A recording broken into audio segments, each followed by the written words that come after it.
Cricket से जुड़ी तमाम खबरें, वर्ल्ड रिकॉर्ड, आईसीसी रैंकिंग और आने वाली सीरीज के शेड्यूल से बाखबर रहने के लिए सब्सक्राइब करें बी ऑफिशियल चैनल को और दबाएं बेल के बटन को ताकि आप हमारी लेटेस्ट वीडियो सबसे पहले देख सकें।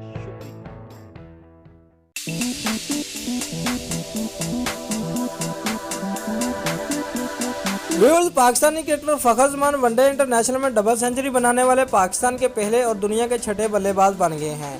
व्यूअर्स, उन्होंने जिम्बाब्वे के खिलाफ खेले गए चौथे वनडे इंटरनेशनल मैच में ये एजाज अपने नाम किया। सब फखर जमान की डबल सेंचुरी में इस कदर मसरूफ हुए कि आसिफ अली को ही भूल गए। उन्होंने क्या कारनामा सर अंजाम दिया, जानकर आप बेइख्तियार क्या उठेंगे कि ये बड़े बड़ों की बैंड बजाएगा। व्यूअर्स, फखर जमान ने ना सिर्फ डबल सेंचुरी बनाकर पाकिस्तानियों का सर फखर से बुलंद कर दिया है, बल्कि वनडे क्रिकेट में 3 मरतबा डबल सेंचुरी बनाने वाले रोहित शर्मा की भी ऐसी बैंड बजाई है कि भारतीयों के कानों से धुआं निकल आया है। व्यूअर्स, फखर जमान ने शानदार बल्लेबाजी का मुजाहरा करते हुए 156 गेंदों पर 210 रन बनाए और उन्हें यह इजाज़त हासिल करने के लिए सिर्फ 17 इनिंग्स खेलना पड़ी। जबकि रोहित शर्मा ने एक डबल सेंचुरी 151 गेंदें खेलकर और दूसरी डबल सेंचुरी 156 गेंदें खेलकर बनाई और 103 इनिंग खेलकर यह इजाज़त हासिल किया।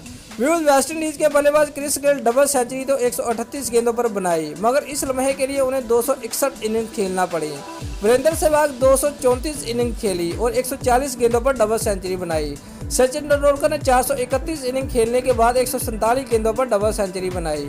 मार्टिन गुप्टिल ने 103 इनिंग खेलने के बाद 152 गेंदों पर डबल सेंचुरी बनाई। दोस्तों, अगर आपको हमारी ये वीडियो पसंद आई है तो लाइक और कमेंट लाजमी करें और हमारे चैनल को सब्सक्राइब करना मत भूलिए। शुक्रिया।